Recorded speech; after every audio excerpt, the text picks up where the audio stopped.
Today we're joined by two staff members from Verite, Georgina Vasquez and Quinn Kepish. For those of you who aren't familiar with Verite's work, Verite is an independent nonprofit civil society organization that works to ensure fair labor worldwide. And since 1995, they have partnered with hundreds of corporations, governments, and CSOs to illuminate labor rights violations in supply chains and remedy them to the benefit of workers and companies. Quinn Kepish is a senior program director in the Raw Materials Programs Department at Verite, where he's worked for over 15 years, providing businesses, investors, governments, intergovernmental agencies, and workers and civil society knowledge and tools that they need to eliminate the most serious labor and human rights abuses from global supply chains. Georgina Vasquez is currently a senior program coordinator at Verite, and Georgina leads ethical recruitment projects in various migration corridors, as well as projects focused on promoting gender equality in the agriculture sector in Mexico.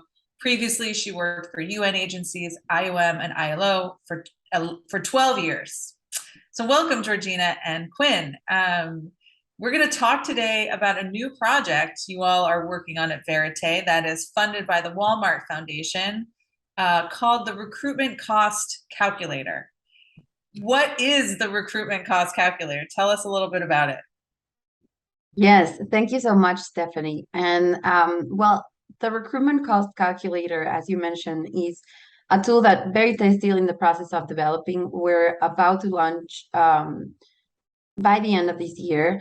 As well as you mentioned, it's funded by the Walmart Foundation, and it is essentially a tool to help employers estimate what we are calling the true cost of recruitment, so that their companies or the businesses can plan for and pay the legitimate, what we call the legitimate and reasonable fees and expenses related to international labor migration. So our premise is that by understanding expenses, companies can hold recruitment and employment agents accountable for complying with international standards, and that way prohibit the charging of recruitment costs to workers. So the calculator will help them verify the adequacy of a company's payments to agents to see if the company is paying the true cost of recruitment. So you touched on this just briefly, I think, in your explanation of what the calculator does, but what do you why do you think this is something that was needed now? What gap is this filling? Well, I mean, this is of course also based on the principle that the full cost of recruitment should be borne by the employer. So to date, there's a lack of understanding of that full cost, and that undermines ethical recruitment policies and practices such as the employer pays principle. So while it's in some cases it's easy to account for costs like airfare and visas, it's usually very difficult to track other fees and expenses for foreign migrant workers, and especially those that they incur early in the recruitment process. So, complicating matters. Many recruitment costs are usually subject to change based on government policy. And while there's like a growing trend towards implementing the employer pays principle, or employers trying to fully cover the cost of recruitment, this implementation is usually challenged by this lack of understanding of what we call the actual cost of recruitment. So for the most part, the costs in the receiving country are sometimes fixed, and the employer usually pays them upfront and directly. However, costs in the sending country are often more hard to track, and likely to be inflated and passed on to workers. So our calculator pretty much wants to identify the fees and costs that a company should be paying and should be responsible for, and provide that guidance on appropriate market rates and baseline prices for recruiting foreign migrant workers. So in some, these challenges create potential risks in your supply chain. So it will pretty much help them identify any red flags in their supply chain. And how feasible it is to actually implement the EPP and remedy. Yeah. Correct. So can we take a look at it? I think we'd love Sure. to see, what does it look like? How does it work? Okay, let me share. Um, so like I mentioned, this is still a prototype, but what you're gonna see. But it's pretty much uh, it's close to its final user interface. So ideally, once you access the calculator, you will be able to select the country of origin and the country of destination. At this point, the calculator is only working for two corridors, the US-Mexico corridor specifically for the agricultural sector, and in Southeast Asia for the Malaysia-Nepal corridors. So, I mean, just to give you an example, right now, if you're let's say you want to estimate the cost of bringing H-2A workers, so agricultural workers from Mexico to the United States, then you would usually, the calculator breaks it down depending on geography.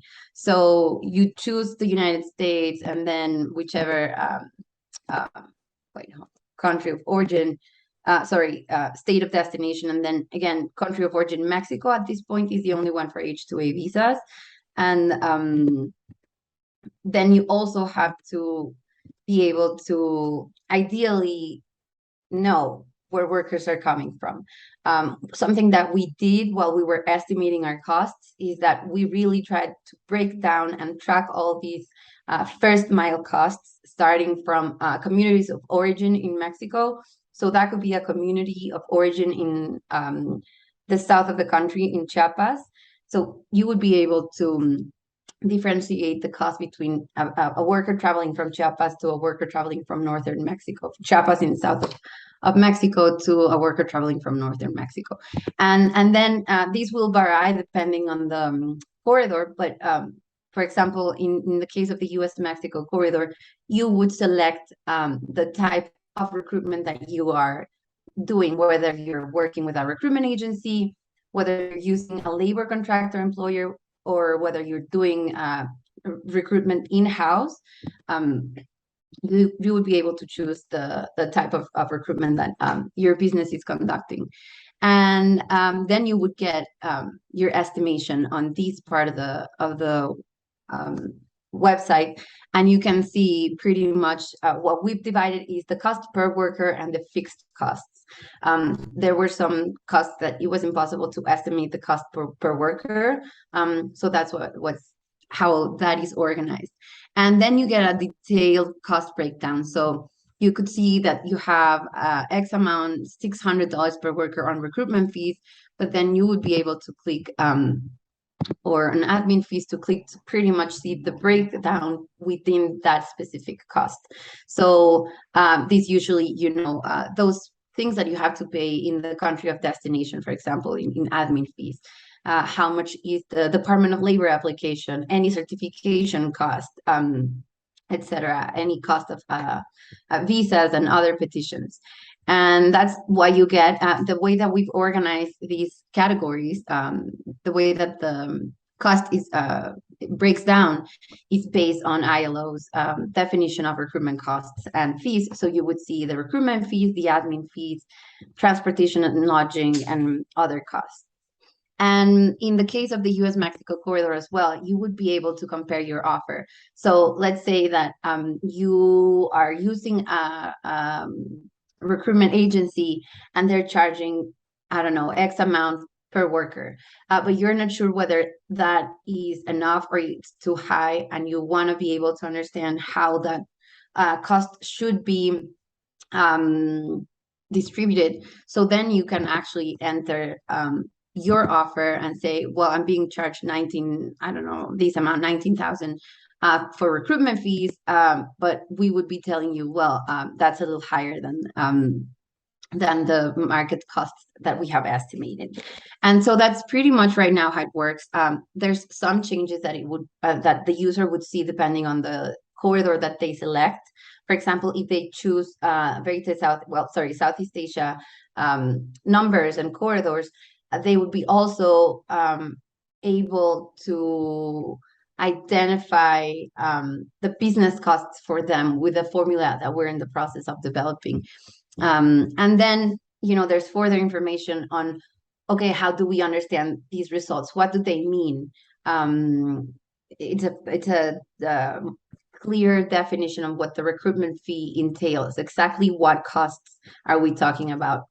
And there's other details about the calculator. How did we arrive to our estimations? Things that the user might want to know. And this is how it looks right now. As you can see, it's relatively simple. It doesn't take you to different places. It's very straightforward in that sense. This is wonderful. It's so great to see it working live. And what a tremendous, it has so much tremendous potential. And obviously seems very straightforward and easy to use, which, is going to build out better outcomes. And when we're talking about outcomes, I would love to hear just two points. What are the outcomes that you're hoping for once you launch this? And also, how can business fully utilize this? How would you recommend that business takes this on and runs with it? Yeah, I mean, I think definitely the outcome is we're hoping businesses can factor the cost of ethical and legal recruitment into their business model. And in addition, we really hope they gain transparency and understanding of their labor supply chain. Because this is something that we pretty much did when we were developing the calculator, is we sort of build and understood how the labor supply chain was organized in order to be able to present that and provide transparency of that labor supply chain. So for employers, when hiring these foreign workers, and complex and overwhelming process in both sending and receiving countries, the way understanding how the labor supply chain is structured, the number of intermediaries that are participating, is one of the main things that we would first want them to be able to see.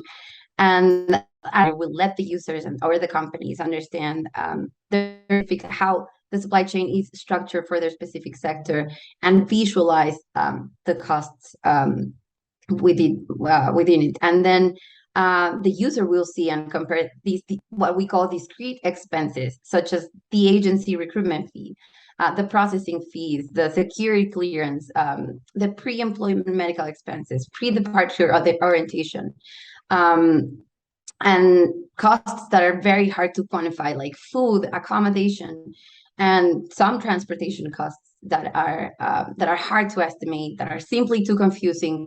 So we pretty much want the outcome to be allowing employers to do not lose sight into how recruiters in the country of origin are operating. So our premise is that only by shifting the burden of proof to their business partners and holding contractually and financially accountable for paying the full cost of foreign worker recruitment, can buyers cascade real solutions to the persistence of debt bondage in their supply chain. Yeah, I'll just quickly add that, in practice, the example that Geo showed is that, the cost of recruitment was slightly higher than the market rate. And that's totally fine from a labor perspective. I think if an employer sees that what they're being charged is lower than the cost of recruitment, that's when some red flags should be raised, right? That's when they should be asking, if I'm not paying the cost of recruitment, the workers inherently are the ones that are subsidizing that cost, right? And that's where indebtedness, forced labor risk comes into play. And so that's really where the alarms go up. And we're trying to find something that will be useful to employers. I think a lot of employers might come to the site thinking, I want to make sure I'm not overpaying. And what we really need to communicate is, look, that's fine. That can help you negotiate. But if you see that you're underpaying, that's when you really have to be concerned.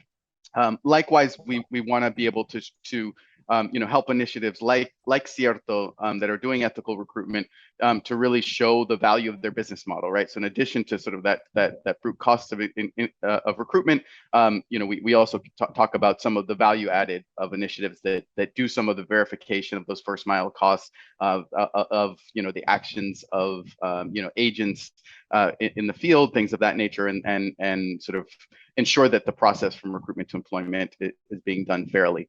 Because I think a lot of times there are recruiters that are really undercharging and are sort of have this business model of exploitation of workers subsidizing recruitment. We want to sort of root that out and help employers to, or help companies to embed the cost of recruitment in their contracts with producers, for example, in the case of the U.S. agricultural sector.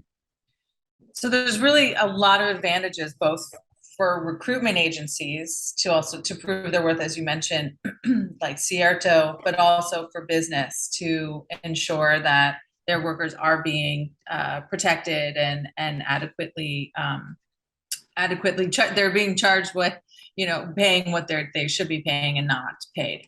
And I also just quickly want to mention too that I imagine that there's some room for opportunity here for unions as well, to use this as part of their campaigns. Yeah, and it's pretty interesting because as we're testing and developing the calculator, one of the things that we've conducted consultations, and we've been testing the calculator with different partners. And one of the things that our partners from that have that are either worker led or work with workers, one of the things that they said about the calculator was that they were able to pretty much sort of like legitimate to a degree the costs that they've been saying that workers have been paying for a long time, right? Like these are the first mile costs. All the workers that leave Chiapas always have to pay, this amount in transportation. They have to take different buses or go from here to the municipality, and then the complexity behind a worker traveling. And these organizations have always been saying this is a costly process for us. So the calculator sort of like bringing this transparency and this detailed breakdown of first mile costs, the costs in the country of origin, in addition to the costs in the country of destination, that as I mentioned, that for them, they did express how useful it was to help them in their, arguing in favor of how they don't want these costs to be passed on to workers. And like Quinn said, we've seen a lot of different initiatives in different corridors, including the U.S.-Mexico migration corridor, where somehow costs are going down. And what we've been able to track is that if this is the cost, if this is lower than this cost, then it should be a red flag. It can, yeah, essentially. Yeah. Wonderful. Well, I really, really appreciate you coming on today, sharing the tool, and we really look forward to hearing when it's going to be launched officially. Thank you so much. Yeah, thank you so much, Stephanie.